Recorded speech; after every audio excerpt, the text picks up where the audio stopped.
I found out about my wife's affair when the police called and summoned me for questioning about her lover. I don't know what to do right now. I'm not sure if I should even be writing about this on the internet, but my head is a mess and I'm here for advice. My wife and I have been married for 12 years. We have an amazing 11-year-old son. Until last night, I thought we had a strong marriage. I always treated her well. We had no financial problems, no issues in our intimate life, and I never took her for granted. Honestly, I woke up every morning thankful to God that this woman chose me, and now I don't even know what to think. Yesterday, as I was leaving work, I got a call from the local police station asking if I could come down as soon as possible.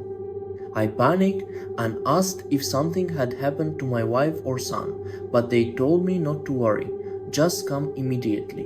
When I arrived, they brought me into a room with a table and a couple of chairs. They asked, "Your name?" I gave it. Then they started asking a bunch of questions about some guy who works with my wife. I hadn't seen or spoken to him since December 2019 when there was a Christmas party at her company. The two cops kept asking, "How long have you known about this and how did you find out?" The only answer I could give was, "What are you even talking about?" After about an hour of this kind of questioning, I just stopped responding and started repeating, "Where are my son and wife? And are they safe?" It kept going in circles. This went on for about 2 hours with breaks. The officers would leave the room for 15-20 minutes and then come back and start over, like in some cheap show. The last time they came in, one of the cops handed me a tablet and showed me a video of my wife screwing that guy from work. I don't remember much of what happened right after that. I only remember screaming, "What the hell is this?" again and again. I had a full-blown panic attack right in the middle of the police station. The officers called the doctor. He checked me and said my blood pressure was something like 170 over 110. He wanted to send me to the hospital, but I refused and said I needed to find my wife and son. Once I calmed down a bit, the officers explained that the guy in the video was sleeping with my wife and apparently several other women too. That morning, he had been found by passers-by on a driveway. He had been beaten, raped, and set on fire. He was alive but in critical condition, and doctors didn't know if he'd survive. His wife gave the police access to his phone and computer, and that's where they found a video with my wife. They asked me where I had been that morning. I said, "At the gym and then at work, about 10 minutes from the gym." Then they told me I could go, but maybe I shouldn't stay at home, since the attack might be connected to his affair with my wife. They also said my wife wasn't the only one he'd had an affair with, so I rushed home. My son was at our neighbor's. I picked him up and we went home. We packed our things and his laptop for school. I took my gun and we drove to my parents' place, 45 minutes away. I still haven't heard from my wife. Her phone goes straight to voicemail. I called the officer who gave me his business card, and he said she was at the hospital with that same guy she cheated on me with. Now I'm sitting in bed. My son is on one side of me, my gun on the other. Dad is dozing in the living room chair. He has a shotgun on his lap. I haven't slept in over 30 hours. I don't know what to do. Any advice would help. By the way, my head is in a fog. Edit. Just spoke to my wife's parents. Turns out she checked herself into a psychiatric facility. Forced update. To those who said my story is fake, I can only say this from the bottom of my heart. I wish it was. Sometimes the truth really is stranger than fiction. To those who said they couldn't find a news article about it, apparently due to the nature of the attack, a lot of information was withheld. Even our local media only reported it as an assault, and just mentioned it in a single sentence during the evening broadcast. To those who hinted or outright claimed that the police wouldn't act that way, you're 100% wrong, because they did. I found out from my lawyer that the police can basically do and say whatever they want, especially if you're not under arrest, as long as they're not making direct threats. They have the right to lie to your face, and that's exactly what they did. Turns out my wife wasn't actually at the hospital with her lover when I contacted the detective. She had been placed into the psychiatric ward of the same hospital much earlier that day while he was still in surgery. I don't know why they lied about that, but it's a fact. Naturally, after this experience, I become extremely cautious about trusting the police. When I woke up that afternoon, I contacted my uncle's law firm partner, a family friend. He came to my parents' house and we discussed my options. His firm is now representing me in both the divorce and for any criminal defense matters. That same Sunday, he helped me obtain an emergency custody order and a restraining order against my wife covering me, my son, and my parents. A hearing is set for 60 days from now. The police served her the papers on Monday, the day she was discharged from the psychiatric hospital. According to her brother, who is also a close friend of mine, she took it very hard. She's now living with her parents. I still haven't spoken to her, and she hasn't tried to contact me either. Whether it's due to shame, apathy, or the restraining order, I don't know. But either way, I'm glad. My wife is not the person I thought she was, and I'm ashamed I didn't see it sooner. I had to say something to my son, and I decided to tell him the truth in age-appropriate terms. His very first words were, "Please don't let Mom take me away." I asked him why he said that. He told me my wife treated him very badly when I wasn't around and used to tell him that if he ever told me, she'd take him away and he'd never see me again. She emotionally blackmailed and tormented our son, and I was too blind to notice. Honestly, that broke me more than the video ever could. I told this to my attorney, and he used my son's words, along with my wife's mental condition and hospitalization, to get the emergency custody order. I also contacted my son's school to arrange therapy, and he'll start seeing a counselor after New Year's. Right now, I feel like the worst father in the world. My wife's parents reached out to me on Tuesday and asked to come over. I was still at my parents' place and told them they were welcome to come, but their daughter was not allowed anywhere near us. They agreed. They apologized non-stop, and her pale mother cried the entire time they were with us.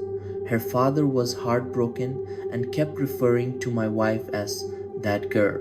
Both of them said they had a feeling something was wrong with her and that they didn't raise her to be like this. We hugged and said goodbye in tears. I told them that no matter how the divorce ends, they'll always be a part of our lives. After what my son told me, their visit was the second hardest moment of my life. My legal team has been outstanding so far. They found out that the man my wife was sleeping with has a long criminal record.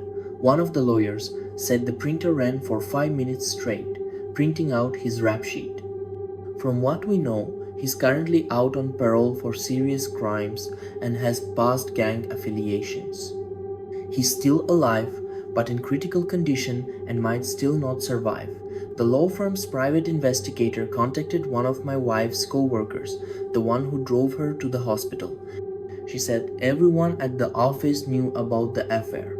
My lawyers think that's how the police figured out who I was and who my wife was based on the video. There are a few photos from last year's Christmas party, and my wife and I are together in some of them. I'm still lost. My heart is shattered. Is there any way to get out of this emotional numbness faster?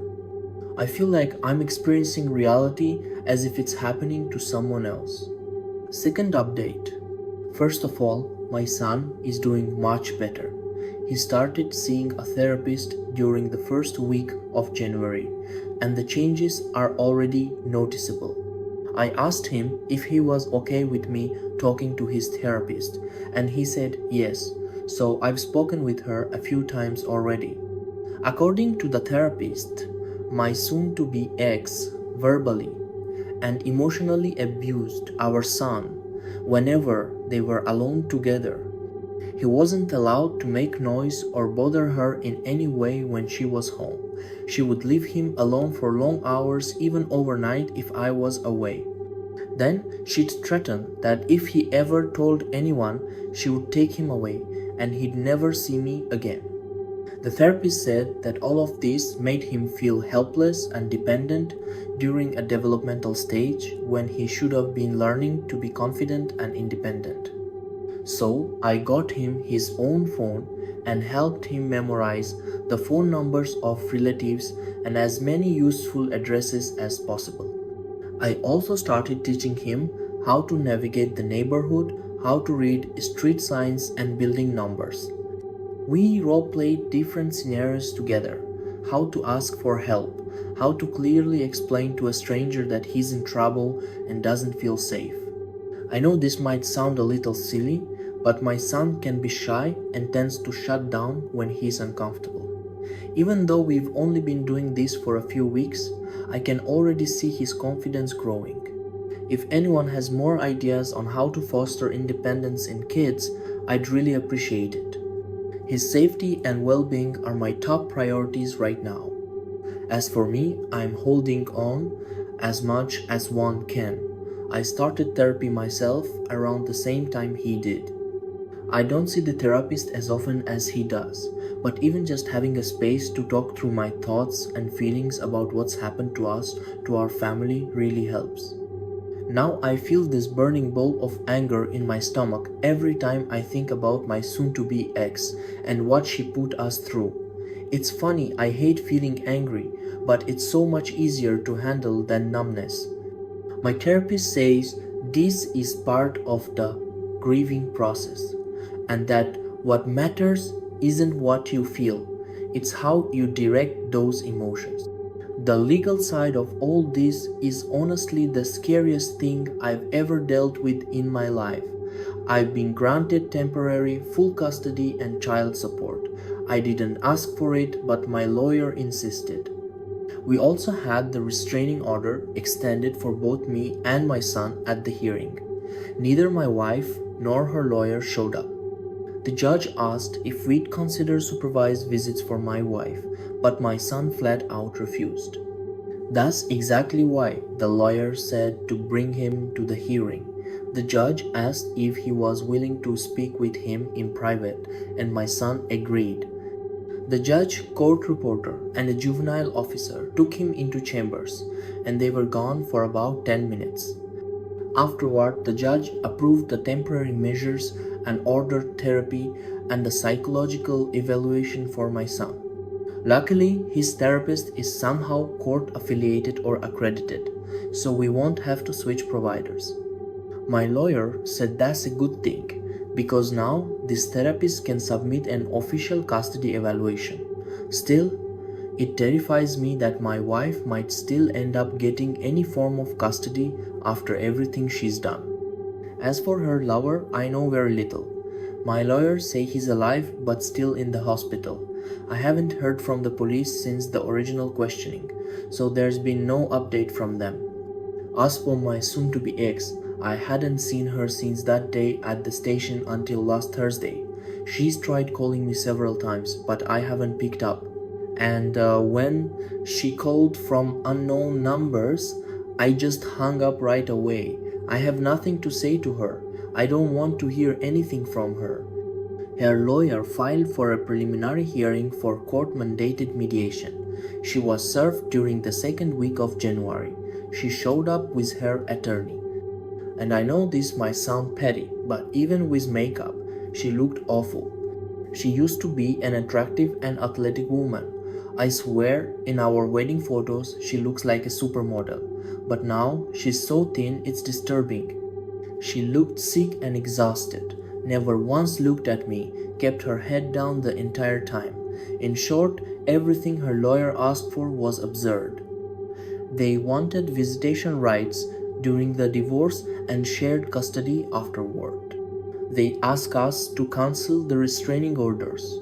She wants to live in the same house with me until the divorce is finalized. I'm not joking. After everything, she wants to live under the same roof. It was so insulting that my head buzzed the entire meeting.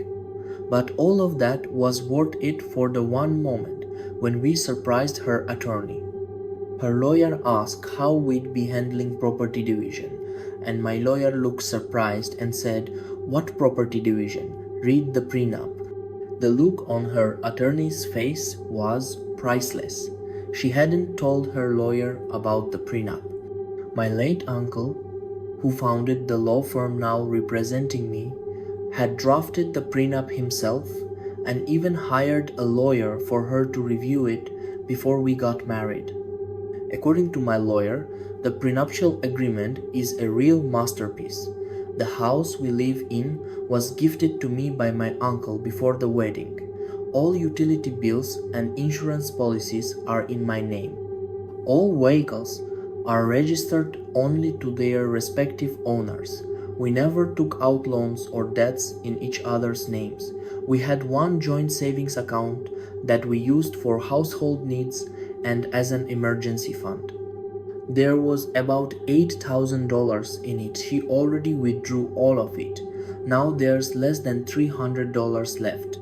The prenup states that all jointly acquired assets and debts are split 50-50, while rights to non-material assets and personal debts go back to whoever accrued them. The infidelity clause says that if one party is caught or admits to cheating, they forfeit any right to spousal support. There's more in the agreement, but my lawyer assures me it'll be damn near impossible to challenge. He says it's the fairest contract he's ever seen, but her lawyer's final request really threw me off. He asked to postpone official mediation for 6 months while my soon-to-be ex undergoes inpatient rehab for addiction. Some people in previous posts had mentioned she might have addiction issues, but I couldn't even imagine it. I talked it over with my lawyer, and he said we'd think it over and get back to them. Right before we left, my wife spoke for the first time and asked me to read a letter she had written to me. My lawyer gave me a look that said, "Careful, this could be a trap." I hesitated, but I took it. When I got home and read it, I wished I hadn't. It started with all the cliché lines cheaters use, the ones everyone warned me about. "I love you. I love our family. I know I mistreated our son, and I hate myself for it. I want to get us back." But then she wrote that after a major surgery she had about 2 years ago, she began abusing the medications she was prescribed. Eventually, she started buying them from co-workers, including the man she cheated on me with. He became her dealer. And when she ran out of money, she started sleeping with him to pay for her fix. She said she hid all of this from me because she was afraid I'd make her stop, and by then she already couldn't feel normal without the pills. That guy meant nothing to her. He was just a way to get her dose. And she hates herself for everything she's done to herself and to us. Now she says she realizes how horrible it all was and wants to get clean for the sake of our family. She's asking for just a little time to prove that she really wants to change. Let me be perfectly clear. I will never go back to my wife. Our marriage ended the moment she cheated on me and hurt our son.